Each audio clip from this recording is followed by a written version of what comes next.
Well, tonight, the war against official corruption has been boosted by the conviction of one of the suspects charged with defrauding the Youth Enterprise Development Fund. Mukuri Ngamau, a director of Kora Dam Limited, will be a guest of the state for 27 years and pay fines of up to 720 million shillings. The punishment for embezzling public funds amounting to 180 million shillings. Two of Ngamau's co-accused managed the fund. Bruce Odhiambo, who was the board chairman, and Catherine Namuya, who was the fund's chief executive officer. Dead men tell no tales, so will not turn that direction. Ngamau's conviction and sentencing, rendered by anti-corruption chief magistrate Douglas Ogoti, comes days after his colleague Elizabeth Juma slapped Stephen Soy, the head of Kenya's delegation to 2016 Olympics in Rio, with 103 million shillings fine or a 10-year jail term. Former Sports Cabinet Secretary Dr. Hassan Wario escaped a 6-year jail term after paying 3.6 million shillings fine. Sirisia MP John Waluke and his business partner Grace Wahungu were arguably the first biggest recipients of tough action from the anti-corruption court, when Chief Magistrate Juma sentenced them to 67 and 69 years in jail respectively, or fines of up to 2 billion shillings for defrauding the National Cereals and Produce Board, NCPB, over 297 million shillings in a maize importation scandal. The duo appealed, and High Court Judge John Onyego released them on a 10 million shillings and 20 million shillings bail, cash bail respectively, after spending 3 months in jail.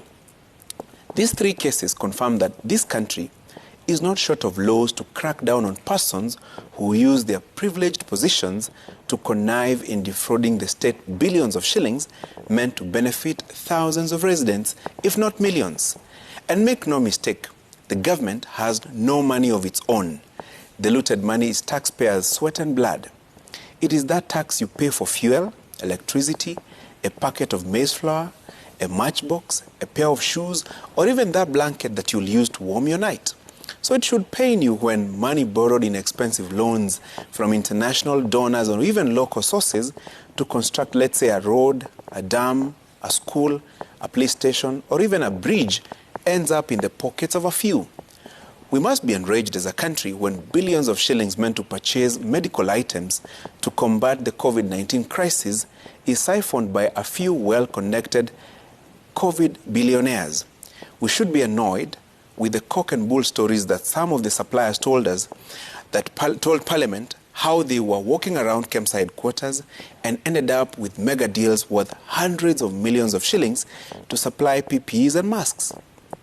Countries that have nearly won the war against corruption have done so because there was goodwill and willingness to take the masterminds of looting head-on, without any care for their positions in public or family ties. And you will not hear residents in those countries claim our money is being targeted whenever a corruption suspect has been apprehended and taken to court for prosecution.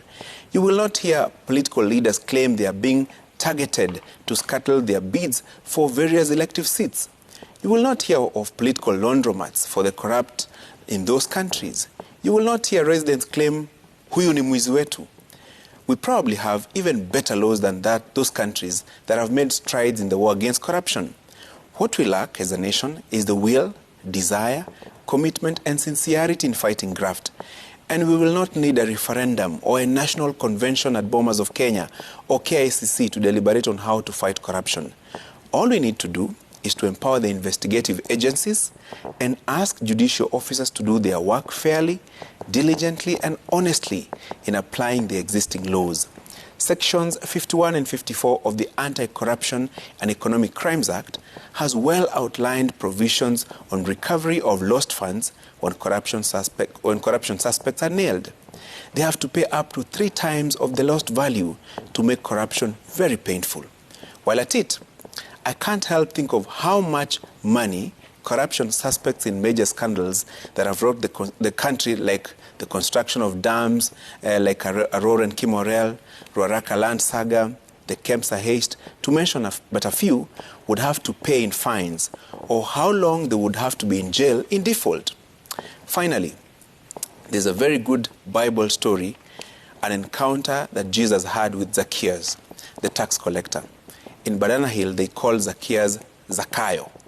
Maybe that should be the homily for all religious leaders this Sunday, while addressing those who have looted public resources like CDF, county funds, KEMSA kitty, dams money, among other many unresolved corruption scandals in the country. And that's my punchline.